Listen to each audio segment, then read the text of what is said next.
June 2011. In a quiet neighborhood in Kansas City, Missouri,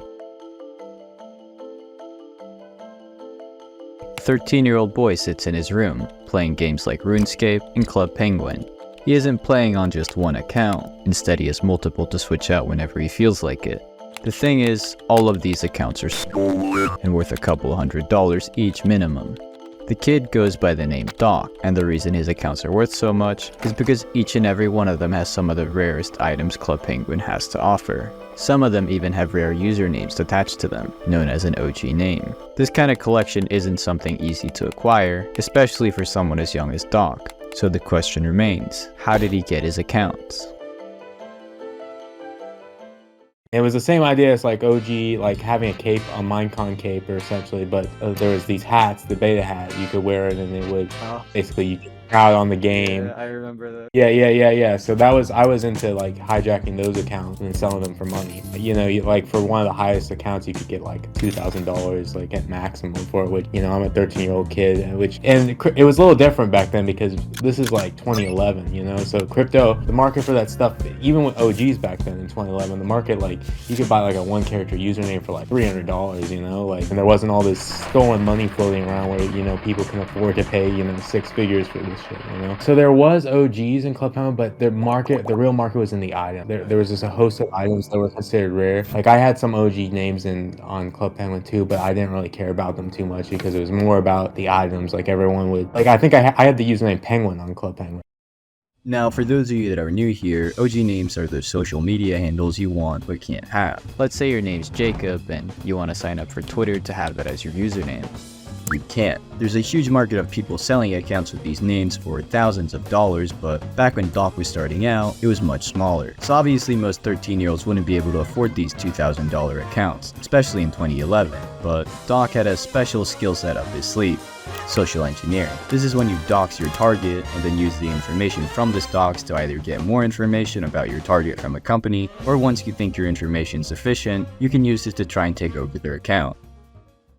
This is going to be like a bit of a history lesson here. So I started with Yahoo and AOLs, just social engineering into them in like 2010 or something like that. Like back from like 2010 to like, I think it was 2012, they verified with only zip code to reset an account. So obviously you can dox someone. They would say they need your address, but in truth, they only needed your zip code. So obviously back then there was even a bunch of free sites like white pages and stuff you could use just to quickly find someone, you know. It wasn't, I mean, addresses in America are all fucking public, you know. You would just find the zip code, call up, and then they ask for your security question. Oh, you don't know it? They're like, oh, don't worry, sir, you know, we have another way to verify you. What's your card on, or not your card, your address on file? And then you could say Rainbow Road 22 and then get the zip code right, and they would completely still reset the account for you. So it was literally just zip code they verified, and then you'd be completely in. And then Yahoo, you needed the security questions at the time, which I figured out that I could get just one question right and then just kind of like whine a little and just complain, and they would ask to speak to a manager, and then I would they verify with one. Or my alternative way of doing it was I would call up the billing department and get lucky and hopefully add a card on file, then call back up regular support and verify that card, and then get them to reset that way. And then once I get into the Yahoo, I just ask to be transferred to a manager and ask to update the original security questions because they were compromised, and then that would completely reset the Yahoo,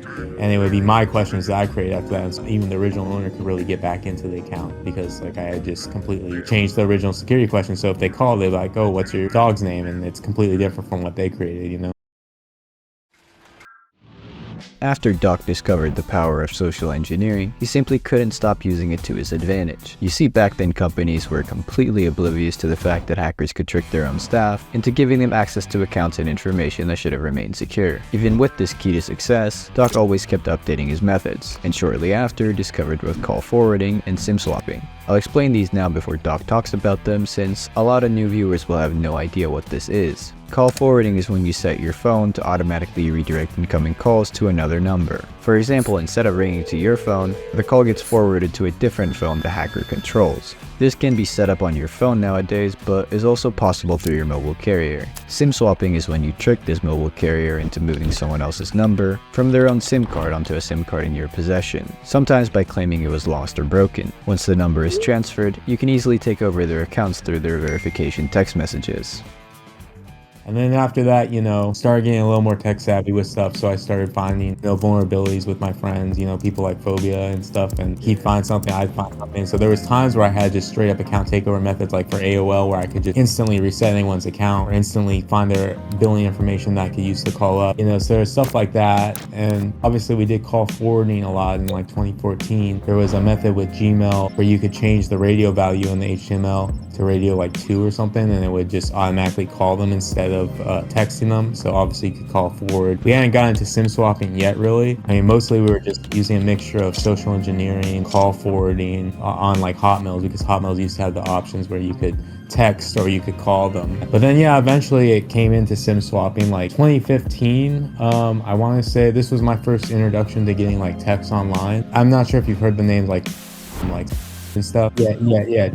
Was like a really old member of like Team Hype and stuff. He kind of got into stuff. They were taking gamer tags randomly, and I was so confused because they were getting into ones that had text only option. So I was like very confused by that. And then I was going into it, and I was looking into all the numbers, and they all happened to be Sprint. So I was like, okay, because there was a list of like I think like maybe like 100 tags and their numbers and their doxes and stuff. So I was looking at that list, and every tag that was on that was Sprint. So then I look into it a bit. I figure out that Sprint can merge with Google Voice. At the time it could. This was like 2015. So Sprint could merge with Google Voice if you had like a Sprint. So you would just enter your Sprint number and say, oh, you could port to a Google Voice, or if you're with Sprint, you could just merge. So I just was like looking for hours and figured that out. And then I realized that. And then what option did they have to merge the account? Well, it was a call. So you just message Sprint, hey, trying to set up call forwarding on my account, verify some small details. Or sometimes Sprint was so bad, you could just live chat them. They wouldn't even like ask you to verify stuff sometimes. So they would just set up call forwarding. Then you would import from Google Voice to Sprint. It would call the number the call forwarded to, and then it would import it. And now you have a Google Voice account merged with Sprint, and you can get text to any Sprint. So now Doc can take over any Sprint account he wants and see their text messages. But he wants more, so he goes to and tells them about the method he found. They're impressed that he managed to figure it out on his own, and eventually they tell him that they have other methods too. That other method, of course, was SIM swapping. At this time, SIM swapping was such a new type of identity theft that most people hadn't even heard of it. Most companies weren't prepared for it, and most importantly, not that many hackers knew how to do it. But eventually I start trying it. Just like one day I just get like a burner phone and just like order a SIM card on eBay, and I just call them up, and sure enough they're asking for like last 4 digits of social, which we were already using to call forward. And it was that simple. It was just like last 4 digits of social at the time, and then they would activate the SIM card, and the device would change. So that was like 2015, end of 2015, start of 2016 when I was starting to first do my first SIM swap. It was all for like OGs and stuff. I'm still into the 1 characters and stuff like that. Yeah, it all started for OG, and then towards the end of 2016 started transitioning to crypto. It was like 2016, and my friend had just done the call forwarding thing with Sprint, and so he had activated the SIM and got the Sprint thing working, but he couldn't find the alternate email. So I went and looked, and I found the alternate email, and I got into the alternate email. So because it was 2-step, which at the time you could still do Gmails with 2-step, you just needed both options. So he had got one option, I had got into the other option. We got in, and we found this private key. My friend did, and then he showed, and it had like 400K or something, and this is like 2016. And then we also get into his blockchain.com, and he has like 100 Bitcoin there, so it's like 500K total. So that's like really unheard of in 2016. My role in that was basically getting into the other alternate email, like figuring that out. Probably could have got more out of that, but I think they just gave me like a little bit of money from that. It wasn't like a super lot. And actually my friend basically had the 100 Bitcoin, and then his friend ended up getting like 400K from that, which he wasn't even like awake when it was all happening. So I think he kind of he's like I said, you've definitely heard the name before. I'm not gonna say any names, but someone who's recently like been arrested, and a lot of money was seized from him that he had in an actual bank account and stuff.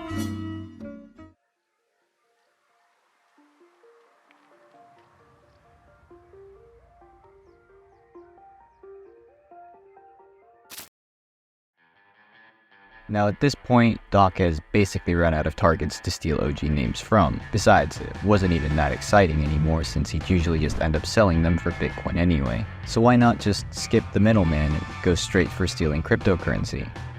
He's looking through the top 200 altcoin projects, looking at the team behind each coin, and most importantly, their CTOs. Of course, hacking into the technical people and finding money was always great, but an even bigger find was if Doc found a pre-sale list in their emails. This list would have the names of their investors, their Ethereum address, and how much money they'd invested. A pretty decent place to start targeting them. Still, this wasn't the only thing Doc was doing to get his targets' accounts. He was still finding bugs on the mobile carrier websites like Verizon, and this would be important for later.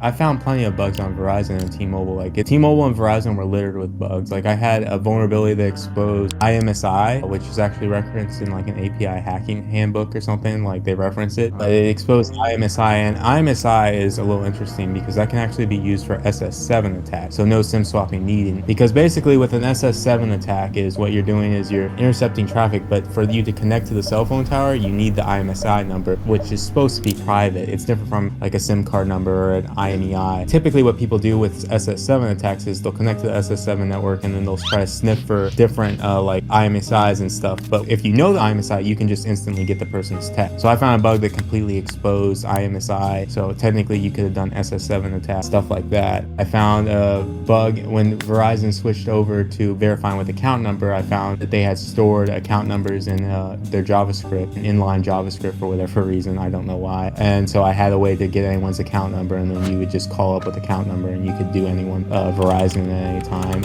AT&T, I found like a vulnerability with their activation website where I could do pretty much, if I knew someone's account number, I could reset their account and then I could completely just activate the phone online and stuff. So there was a lot of stuff like that. T-Mobile was another big one. Like I said, I had already done the INSI stuff, but I had also found like a private API that basically would leak like last 4 digits of social and all their information on the account just by knowing someone's phone number. There was a lot of stuff like that where I just find bugs and stuff that could completely like either expose information that I could then use to perpetrate the hack, or just straight up a vulnerability that could let me just completely get into the account without like an account takeover, essentially, like on AOL or like on the email provider or even the phone carrier. Shortly after this, Doc finds his big target, but before he can even get started,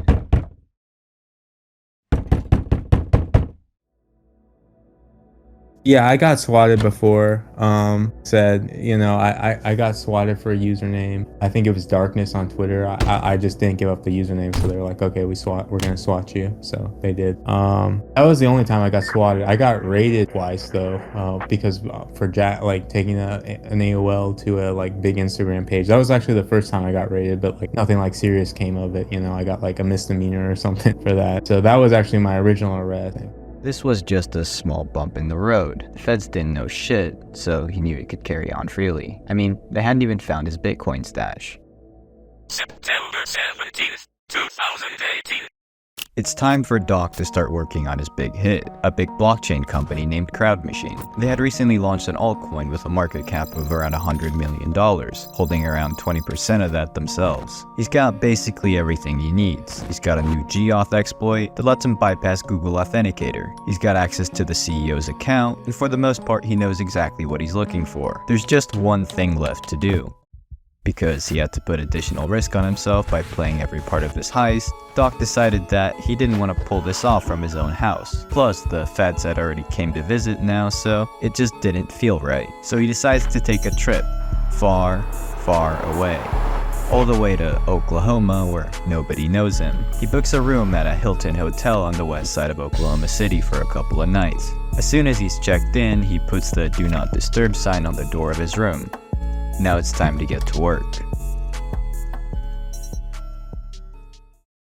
There was a bug in Gmail at the time where you could bypass gauth at the time. I'm not going to go into the details because I'm never sure if this was like completely patched or anything. But basically for that, I didn't want other people to know how to bypass gauth in like two-step, because then everyone would have been doing it when it got patched quick. So basically I was able to reset Gmails with just one option and bypass gauth. So that's why I was actually the holder in this one. I was also the caller, and I was also the person that got into the Gmail and found the private keys and stuff. So in this case, I did all of that stuff. Then from there, So what happened originally is I found like 3 or 4 mil in his Google Drive backed up. He had a MetaMask seed, I think. And then there I reset the technical guys stuff, and they had files to send out, like the pre-sale people and just like people that bought the coin. Like they had their whole, like, and they automated it basically. And obviously to send out crypto, you're gonna need a file with the private key and the Ethereum address in it just to make the script work. So they had that script there, and it was their crowd sale wallet, and it had another, like I said, like 16 or like 17 million. So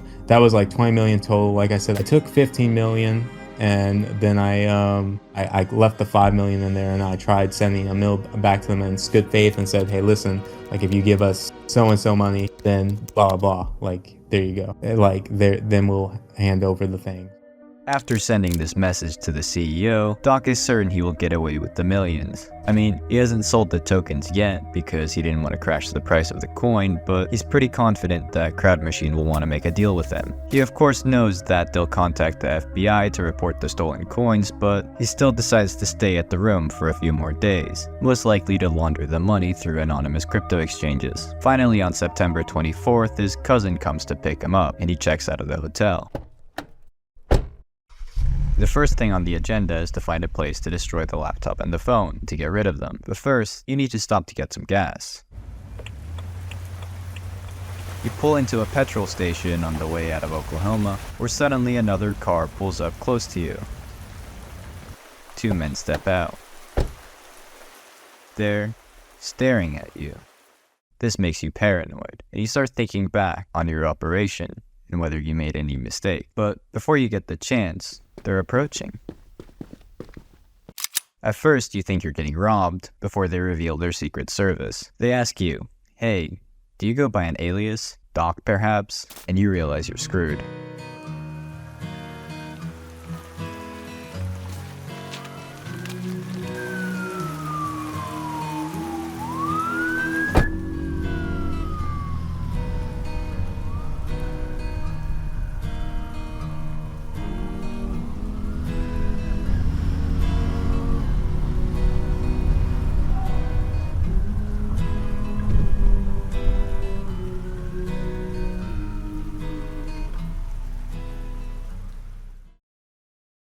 Doc pleads the fifth and keeps quiet until his lawyers get there, and when he does, they go over his options from there.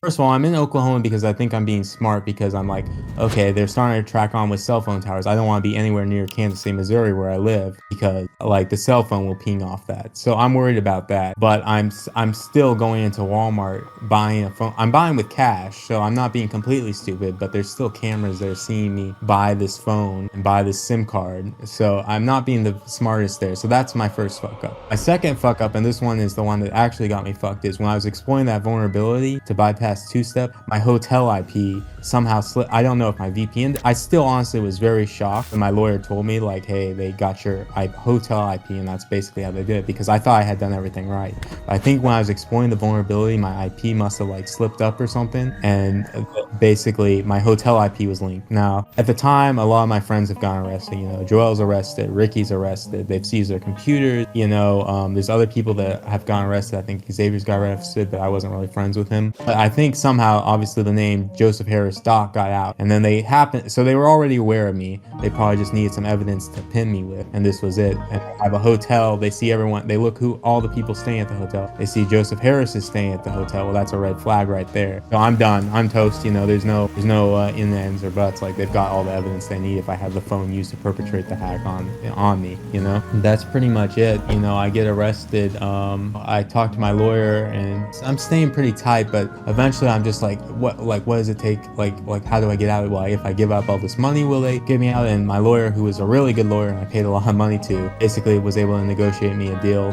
because of certain circumstances with, you know, I have some mental health issues and stuff, and also with just the amount of money that I had, and I was willing to give up so much that, like, even money they didn't know like exactly what it was from. It was just a lot of money, so they were willing to, you know, give me 16 months with halftime if I was able to give up all this money. And that's what I did. I gave up all the money, like a lot more. It was quite a lot of money just from all my hacks in general, because I wasn't like a big spender. I had spent maybe like on myself and stuff, maybe like 250K, which is a lot of money, don't get me wrong, but compared to everything that I had stolen, it wasn't that much. So I gave up all that money, and yeah, they gave me 16 months. But luckily in Cali law, If you do 16 months and you're a non-violent offender, you get out in 8. So Joel, for example, he's out right now. He did, instead of doing 10 years, he did 5 years and he's out. So you get how it works, with non-violent offenders. Luckily, it was a state charge.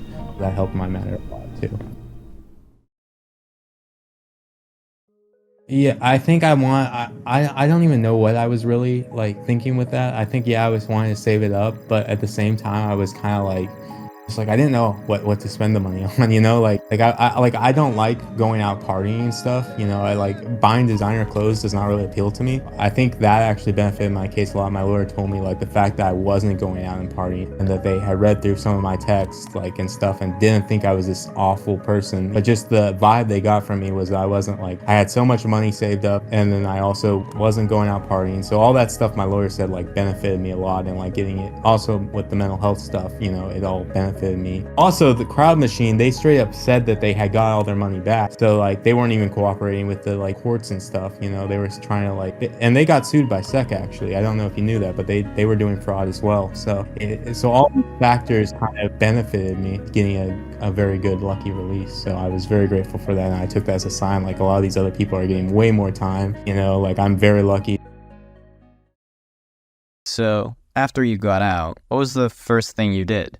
So, I mean, at first I'm pretty lost, but like I start eventually like looking into vulnerabilities again.